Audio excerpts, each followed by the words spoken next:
Order 66 has fallen. Coruscant is in shadow. And in Adam Lance Garcia's new Star Wars insider tale, The Failing of the Light, a true believer from the path of the open hand faces a choice that'll make you question who the hero really is. We're unpacking High Republic echoes, the civilian costs of the Clone Wars, and a Legends deep cut you'll spot if you know your poisons.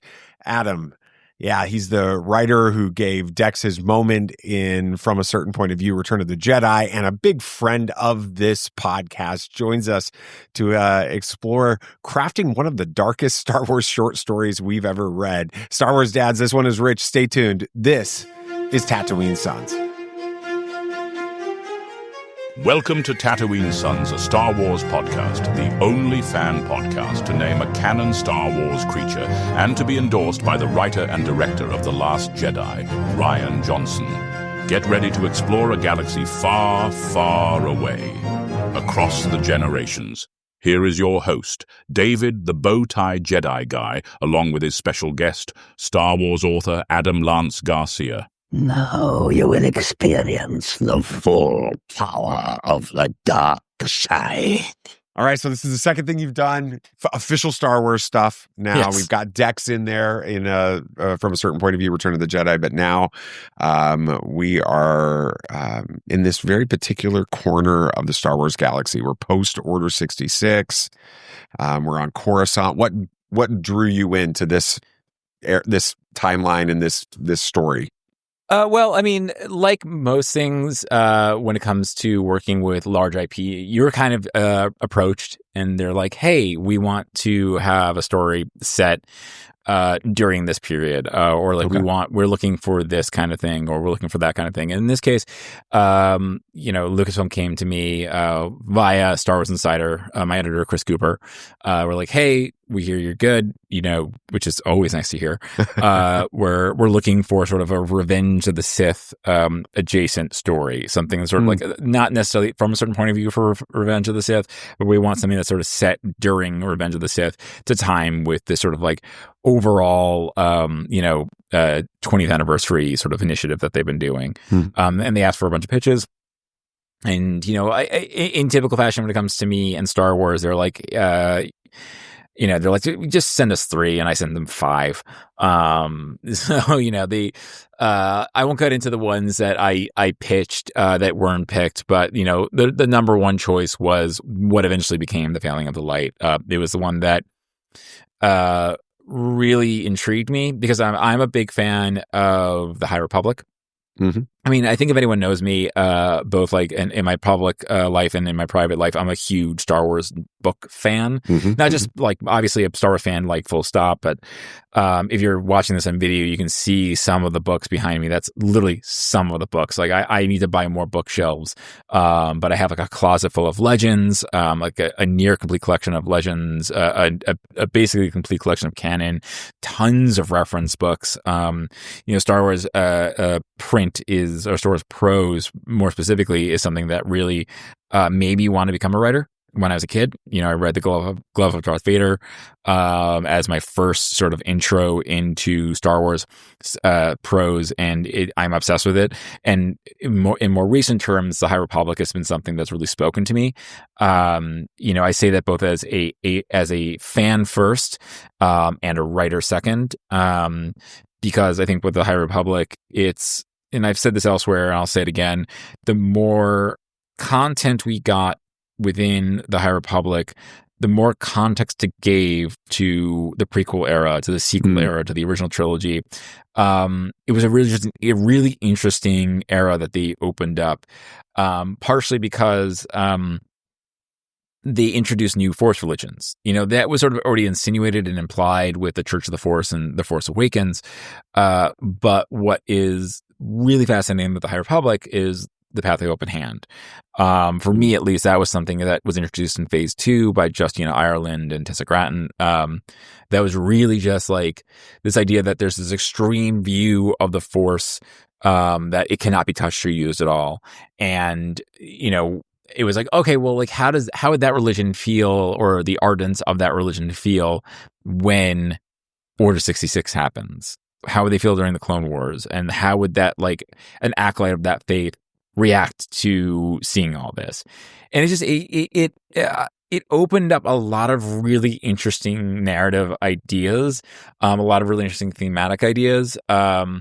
So that was just the one I really gravitated towards. It was really excited about when the idea came to me. It was one that I came up to really quickly, and I was pleasantly shocked, but not shocked that they were like, "Oh, this is the one we want you to do." Partially, like, I sent it to my agent first, and we were like, "This is the strongest one." We put it first, and we were just like, we knew it was a strong one. But again, I'm still kind of shocked to let me tell the story because of what happens. Yeah, it's dark. With it, we're going to get to that for sure. It's dark. And it's go ahead. Yeah. No, I mean, I find it interesting. I mean, I've said this on Blue Sky, and but I think it is one of those. I think it's an interesting sort of like counterpoint to Dexter Jester, where to the veteran, where I think that story is all about finding hope, like crawling out of the darkness and finding hope. This one is sort of like, it is also about finding hope, but it is the darkest version of that because of the main character's point of view. It's a really interesting inversion of the other, and they sort of like they're not meant to be, you know, in conversation with each other, but they're also kind of in conversation with each other. Mm-hmm. I kind of see them as like sort of like inverse, like, you know, you see this character like sort of like fall deeper into darkness, where you in Failing of the Light, whereas in the veteran you sort of see someone rise their way out of depression, or begin to find their way out of depression. But yeah, it's a really dark story, and I swear to God, I'm not this dark in person. I know, which is why it's so fascinating to get to. And I'm reading it, I'm like, oh, this person's gonna, this character is gonna come out of this. They're gonna. This is actually they're going to see the perspective of this Padawan and hear the stories of what this Padawan's gone through, and it's going to bring them, to the light. Instead, they go, it's pretty obvious. And I know, you mentioned when we were conversing about this and on Blue Sky, you were talking about the fact that, this is a little more vague than the original intention was, or the original idea for it, with the story. But it's like, oh my gosh, that's the way this story is really ending, with it. Was there ever a chance where you were thinking we were going in a different direction with it, or? Yeah, I think so. In the initial pitch, it was kind of like this. It was ambiguous. Like, will she be tempted to light, or will she choose darkness? And I don't know how certain I was about which direction Jessa Cora would take. I felt like it really could have. It was a kind of a coin flip. When I first started writing, but as the story progressed, and really when I got to the paragraph when she makes the choice, it became very clear, like, this is what was true for her. And, I think that's something, you can say like, oh, she's going to like make this choice for the light. You have to understand from her point of view, she did. She's making the right choice. Yeah. She's making the right choice based on the indoctrination that she's, had because of the religion that she has. For her, this is the right choice. This is the one that she needed to do. There was no other version of this for her. Like, she had to make this dark choice because it was like, again, like for her faith, it's like that was true. She's fascinating as a character because she's not a Jedi, she's not Sith. Yep. She's part of this. She's got this really deep-seated belief system with her, and it's almost like you could almost, or at least for me, thinking back at the story and Jessa, that's how it's pronounced, Jessa. I will say, and I've said this elsewhere, like, I pronounce them a certain way. Some I'm not even sure how to pronounce because they're Star Wars names. I will never prescribe. I'll try not to. I'm sure that won't always be true, but I won't always sit there and be like to fans, like, this you is the only way you can say this. Yeah. Because it's just like until like, it's also, I have to be conscious of the fact that like, these are ultimately not my toys. Right. Like, I'm very lucky to play with these action figures and put them back in the box, but I'm not going to be like, let's say it would be so cool if like Jessa shows up in, you know, a movie someday. I doubt that. It'd be really cool. But like, you know, if the Lucasfilm might decide this is how they pronounce it, you know? Right. It's like when you and I were like coming up and it was Coruscant and now it's Coruscant. You know, so I won't sit here and say like there's a right, wrong way. Like I might pronounce it this way. You could take that as canon. That's for you. Your way of pronouncing. That's my exactly. Yeah. Until such time as Lucasfilm decides what they sound like, I will let the fans decide what how to pronounce their names. It's a very balanced and healthy approach towards that. Trying to be. But you were saying with Jessa, like what kind? Did you do any research into like cults or belief systems or anything like this? As you've got Mother Tunanep, I'm going to assume is a way to do this. The path of the open hand obviously is established in the High Republic, but did you like research because again, this is her belief. Like she's fully vested in this. I mean, I didn't do any specific research into cults for this story, but I've always been really fascinated by different faiths. I mean, partly because my mother is Jewish, my father was Catholic, so I come from a mixed faith home. So just being sort of conscious and acknowledging of each different religion and sort of being respectful of that has been sort of ingrained in me. So like I read I've read a lot about Islam. I've also read a lot about Scientology. I like to learn a lot about different faiths and sort of how they manifest. I am fascinated by cults in general. You know, there's a lot of cults that of various degrees in the world, and learning about like how they sort of twist someone's perspective based on like their faith. Like I like just learning about sort of those extremists has always been interesting for me. So I've already had that sort of like baseline interest, like you know how like Tony Gilroy is like really into revolutions, and he's like now I could talk about it, and it's kind of like for me, not that I am anywhere near as good as writer as Tony Gilroy, but for me there's sort of like, oh hey, I'm preparing for this, like this sort of story like has been lingering in the back of my mind. And then, you know, like I reread a lot. I read some stuff for the Path of the Open Hand, both in Path of Vengeance. I looked through the High Republic character encyclopedia. I was just like, you know, again, I have a lot of reference books and sort of looking through what they've said about canonically in Star Wars, both with Path of the Open Hand and elsewhere. But again, it was a sort of like initial fascination with the idea of like, there are these people who just believe unequivocally, like you cannot touch the Force, you know, you cannot do this thing. And then just asking the questions of like how they would react, how they would feel to these different things. And then, like I was saying, when it comes to the decision that Jessa makes in the story, you get to a point where, you know, you look at all the experiences she's had, both living through the Clone Wars and then like her experience on Coruscant, and from her perspective and her sort of life experience, would see the Jedi as something that should be feared and hated.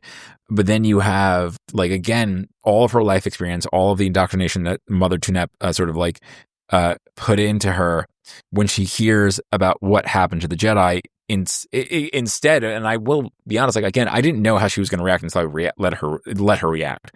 It was very much like, she's heard all this, so how would she process it? And for her, it just said like, oh no, this is what they've done. They've used the Force so much, like it destroyed them. So clearly, we need to like completely wipe them out so no more children can be hurt. It just felt true for her. It felt true for the faith of the Path of the Open Hand. And also tied in thematically with Revenge of the Sith, which was, I think, which was the ask at the beginning of, was to write something that was set in Revenge of the Sith. So you want to match the themes and the tone. Yeah, and it really does also dig into the Clone Wars in a really visceral way, right? With the civilian cost with this. Did you intentionally set out to explore some of the moral ambiguities of that conflict, kind of the beyond the usual Jedi versus separatists narrative and that kind of thing? I think what was interesting about the Clone Wars, I think we've seen so much from the perspective of the Jedi, from the perspective of the clones, but you look at like how war affects the people in its path. You know, I mean, you could look at anything from recent history to world history, where it is, the people who suffer the most aren't necessarily the people who are calling for the war, who are fighting on the and not to say that people don't suffer on the front lines, but you definitely see what it does to the people, the innocents and the civilians, and I had not really seen that explored in Star Wars and the Clone Wars, and I thought this was an interesting way to like sort of have a way in, but also sort of like give her Jessa like a reasonable understanding of as to why she feels this way. Like you can understand based on her experience what happened and why she would feel the way she feels. So it kind of like goes all working in concert. So yeah, it's awesome. So we've got Synox poison from this. That's some serious Star Wars Legends lore right there. What was that like when you kind of wanted to bring that into the story? What was that like from a writing perspective for you, being a fan of Legends growing up, reading all this stuff, the Old Republic stuff and all that, and also bringing that into this because this is the first time that's appeared in as far as I'm aware, right? Yeah. As far as in canon, like again, like we'll see, like ultimately where things fall in canon. I always want to be like careful, like sure. There's no like there's not such as a tier list as there used to be in Legends, but like ultimately like what is really canon will be defined by Lucasfilm. Because even like as much as like Tony Gilroy was really good about playing nice in absolutely really really nice about playing within the canon, there are some things that he sort of picked and chose here and there, which is totally understandable and is right. With that, like with picking up Synox, it was like I needed a poison, and I wanted to like give something sort of definitive, and I thought like I could come up with something, but you start going through the list of like what poisons are out there. You just start like you go into Wikipedia or look on the Star Wars encyclopedias and like, all right, like which ones are they? Which is the one that felt right. And again, it was like Synox was like it wasn't in another story, so I'm like, oh, well, like I can put it in here. It felt nice, and I think like what I'm trying to do with what I've done, hopefully with the veteran, and what I've hopefully done with Fan and the Light is. I want to bring in those elements from Legends here and there, but like in a way that's not like for example, like the Battle of Almatana, which I think that's how it's pronounced. Like that is, I want to like, all right, that happened in Legends. Let me see if I can sort of bring that into canon. And it was like, let me see if I can, I think because it's like, it's there and like it's the planet was canonized by Jason Fry's recent update on the maps. I'm like, okay, it's there, definitely there. It actually came out afterwards. I'm like, great, I'm good. I don't know. It's interesting. Like, I think when bringing in legend stuff, I don't know. I'm very careful about that because I don't want to ever like I don't plan on it. If I'm ever lucky to do more Star Wars. I would never sit there and like rewrite a story that I've read as a kid, like because my feeling is like I read that story, it's fun. It's sitting there right down on my shelf. I don't want to revisit it. I want to do something new. But if I'm going to bring something from Legends, I want it to be like elements and plots, not plots, excuse me, elements like like references to it. Certain things that like. Or amorphous or like like props and things like that, just something sort of like just to build out the world a bit more. I don't know. I'm very careful when it comes to bringing in stuff with Legends because you don't want to do like I'm not going to be like a maniac and like bring back like Jorah Cybaoth into a story. Right. Because for a number of reasons. One, I think that like there are a lot of reasons why. I will say this. I think there's certain Legends references, like I almost had Whaladons in the Veteran. And Whaladons mean a lot to me because again, Glove of Darth Vader, the first story I ever read. and that meant a lot to me. Zoraida Cordova actually brought that into canon a couple of years after I tried. But the reason I didn't put it in into the veteran was because it meant a lot to me. It meant so much to me. It meant nothing to Dexter Jester. It meant nothing to the end. And Synox was one of those examples where, like, it'll mean something to certain readers. They're like, "Oh my God, that's from Legends." But for most, it's like it was like, this is clearly a poison. That sounds like a poison name, and it feels right for this story. I never wanted to just be, like with the Joyce Sebayoth. I can never pronounce it. Sebayoth. That's how Zahn told me to pronounce it. Like, I would never bring him in for the reasons, one, because it's like, it means a lot to me. That story means a lot to me. So I personally don't want to revisit it. He as a character might not necessarily mean anything to the characters in the story. And he'll mean a lot to the audience. But again, if he doesn't mean anything to the characters in the story and are not additive to the story, then why am I going to include him? So that's like with Synox. Again, it was clearly poison. If you knew it's a Legends reference, all the better for you. If you don't, it doesn't matter. What matters is, for Jessa, this is a poison, and it's clearly a deadly poison. If you know how deadly it is, then it even better. But it has to be any Legends reference, any Legend reference I put into a story. At least this is my mindset. Has to be. It needs to feel true to the characters and the story you're reading at that moment. If I'm putting myself or the audience first, then those references will feel hollow. Whereas here, it feels visceral and real. At least that's my hope. Risa is a survivor of Order 66. Yes, what was your approach to writing about a Jedi Padawan who had witnessed all of that trauma and bringing that into this? That seems like, well, it's funny because, like, part of it is I like story. I like the idea that Order 66 has wiped out most of the Jedi. I think that's just an interesting narrative choice. I think there are some post Jedi that I think really have resonated with me. So I don't think it's like a binary choice of like there just needs to be Obi-Wan and Yoda. But I like it when it's really small. When we just know that, like, it's just a handful of Jedi left. And by the time Luke, becomes the last Jedi, he is the last Jedi.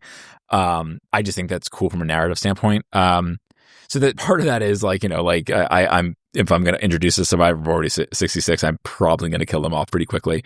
But also I think it was interesting, like, because we've seen, again, I looked at Revenge of the Sith, and you looked at like the material that's come out since, like in Obi-Wan Kenobi and even in The Mandalorian or the Book of Boba Fett for that matter. And you can kind of see that sense of how terrifying it was. And again, drawing upon real life events, which I won't really get into specifics, but like what it feels like to have something like that happen in a place that should be safe would be terrifying. And I think it was just for me it was just narratively interesting to see a Jedi who we have this sort of like certain perspective on, like he's going to be the one that's going to like the fight to the last minute there, but there's like has to be Jedi who were terrified, because what is it like to see, these people that you thought were like your brothers, like all of a sudden turning their weapons upon you? What is it like to see like this shadowed figure with burning red eyes and a lightsaber coming after you and just cutting down children or younglings? What does that feel like? And that's terrifying. It's genuinely very, very terrifying. So it just felt real, if that makes sense. Yeah, that's good. Obviously, there's the big ending of this where Jessa's faced with this big decision, and it kind of does feel like she's trying to decide how to end the story on this. How did you approach writing that internal conflict and knowing that for some people that are reading this, they're gonna love this ending. They're gonna think these actions are justified. Others might see her as being a villain. What was that like writing that ending that way? It was interesting because like the original draft was a little bit more explicit, where in the original draft she like breaks open the Jogan pit and pours in the liquid into the lake, and it's like, you know, breaks it open, and it's like, yeah, she's gonna do it. The sort of is weirdly like the indecision, the sort of ambiguity of it actually made it darker somehow. It just sort of like, because now, like, I think it forces the audience, it forces the reader to fill in the blank, and I think, you know, since they can kind of see where it's going, it's like in some ways, and I haven't really thought about this, but like I think in some ways, like when you're letting like if you're like letting the breadcrumbs there and the audience can kind of fill it in some ways, like oh wow, like they put it together themselves, and that becomes a darker ending as opposed to, or becomes a much more like meaningful, powerful ending than like spelling it out. And a lot of credit goes to my partner, because she and I worked on that together to figure that out, and she kind of suggested some stuff, and it made that ending a lot better. But like going through the process, like I kind of insinuated before, it's like you're kind of shocked that she's doing this, and you kind of know that like from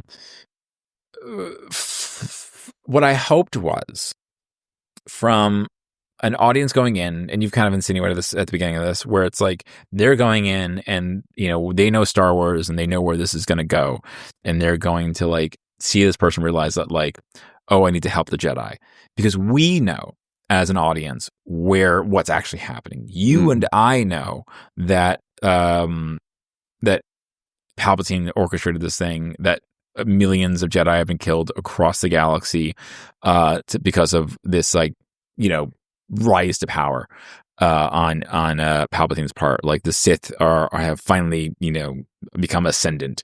We know that. These characters don't. So like we go in with this expectation of like how we think these characters should feel, but like what I hoped was, because you're living through this with her and you're feeling it, you can sort of be like, yes, I know objectively, in quotes, that she is the villain in this story, but subjectively, through this experience, through this story, she is a hero. She is the protagonist of the story. Right. And, you know, I hoped that like you just came out feeling like, okay, right, no, she made the right decision for herself. Even though I disagree with that decision, you hopefully are like, you know, I agree with her from her point of view about what she's done. Not necessarily you agree with her, right? Like, you're not like, good choice. Let's go. Yeah, so that was now. It's gonna be, yeah. I you know, writing was interesting. It was just like what's been fascinating for me as a writer is when the characters start taking over. You know, and I've talked about this elsewhere, and I've talked about it like in other places where like when you're a writer, I was talking with someone who just is like, yeah, like sometimes the characters just make decisions that you don't want them to do. And she couldn't understand, like, but you're writing it. Like, shouldn't you know? And it's like, well, yes, but there's a weird sort of out-of-body experience when you're writing it. You're just like, you're kind of following them down that path that they're walking. And that was kind of like that experience, to answer your question. Like the experience of writing was just like, I'm following where she's going to go. And every time, like there's a few times I was just like, let me see if I can make her choose something else. There's a couple not drafts, it but just like, doesn't feel real. It didn't feel real. It felt wrong for her, because it was like every time I tried like to pull back or add doubt, it kept them feeling like, no, that's not who, this is wrong. Like it's wrong for her character to even question, you know, at this point in the story, whether it was the right thing for her to do. So yeah. So the title obviously being Failing of the Light, it's a very evocative title. Is this a reference to the Jedi Order? Is this something else entirely? Walk us through. it's a feeling of like the light side of the Force, feeling of the light of the Jedi. Yeah. It is sort of, in some ways it's meant to, and it's weird timing. Alex Damon mentioned this on last week in Star Wars a couple of weeks ago, like how like this story acts as a kind of an epilogue to the High Republic, which wasn't my intention because I didn't know when things. I don't control when things are published, but it does. It was meant to be sort of like a bit of it was meant to be in some capacity a coda to High Republic. It just weirdly coincided that actually kind of plays like that. But it's like, if the Light of the Jedi is that book is at their height, this is stories like at the nadir of their existence. This is when everything goes wrong. This is when it fails, and it fails on lots of different levels. It fails on, they fail to see what's happening around them with the Emperor. They fail to see what's going on with the Anakin, and they ultimately fail themselves. They fail the Republic. It's also, it's just the light is extinguishing. The light has failed. So it's a lot. I don't know. Sometimes it's weird with titles like this one was like, this just felt right. It was like the failing of the light. That just felt right. And then you start like sitting there and sitting back and you understand why it felt right. And you start looking at like, I'm saying this and I'm feeling that. And like even with this, both with a veteran and the feeling of light as stories, I feel like that's always been, and I hope it continues to be my approach. If I am lucky enough to do more Star Wars, is I'm like, I can say something with this. I can do something. Like it's not just, and I want to say like very clearly, like I would love to do like a pulpy, like zoom pew pew story. Yeah. I'm fascinated that like my first two Star Wars stories out of the gate are as like small and like, but like, in personal as they are. Weighty though, right? Weighty in a way that I was, yeah, in a way that I didn't really expect. Because if you look at like, again, like where I started as a writer and the stuff that my fan fiction as a kid was like pew pew pew, and then I'm like writing this like, let's make Dexter gestures sad and let's have this refuge, this path of the open hand extremists like kill a Jedi, and not things I would have ever really expected to do. So but like I realized like I like Andor, you realize like, I can say something with this franchise, and it's I don't know. Yeah. So you don't realize, because sometimes you don't realize what you're saying until you're just going like halfway through it. You're like, this is a very different story than I anticipated, because I don't know. You realize you're saying, writing's cool, man. I don't know. That's cool. So what do you want readers to take away from this, the failing of the light? Is there a particular message or theme that you're hoping to convey? Yeah, I really want people, I hope, to sort of have an understanding of what it's like to live through war, how extremism occurs. I don't think, like Jessa, for example, is a good person, and for her perspective, she's doing everything right. And I think it's easy sometimes for people to someone of a different religion or different faith, and not really necessarily understand why they feel the way they feel or how they've been put into certain situations. There's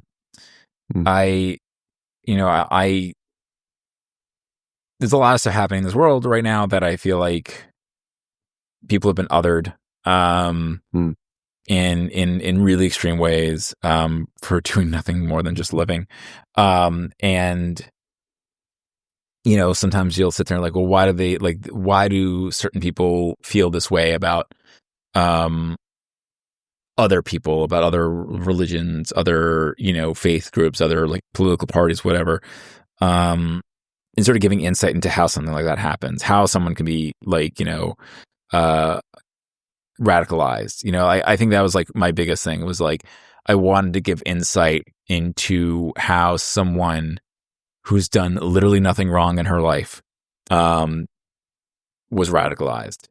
And you can, I hope that if you're in reading it, you realize, like, again, for her, everything she's does at the end is the right choice from her perspective. She at no point in the story does anything necessarily wrong. She's not sitting there and, killing puppies, and she's not like going out and, doing horrible things, but horrible things have been done to her that no fault of her own causes her to like go down a very dark path. And yeah, giving into someone like that, I'm hoping, I want to give face to someone like that, so you understand who that is, and you can feel for them and understand them. Adam totally flips the script on this one. He puts us right in the shoes of a believer from the path of the open hand, and he shows us how genuine faith, when mixed with trauma and fear, can actually push someone down a radical path, even when they think what they're doing is right. So this is where it matters for all of us dads and moms out there, because this is a really fantastic way to talk to our kids about empathy, about the messy gray areas of morality, and the real world impact of war on everyday people. It's not just about Jedi versus separatists.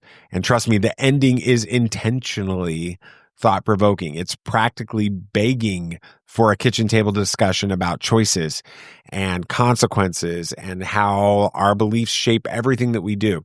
So if you dug Adam's earlier Dex story, the veteran from Return of the Jedi's, from a certain point of view, this one is like its dark mirror, where the veteran is about finding hope. The failing of the light is really a descent into darkness, and the contrast is really brilliant, especially if you have older kids you want to discuss things with about some of these heavier things.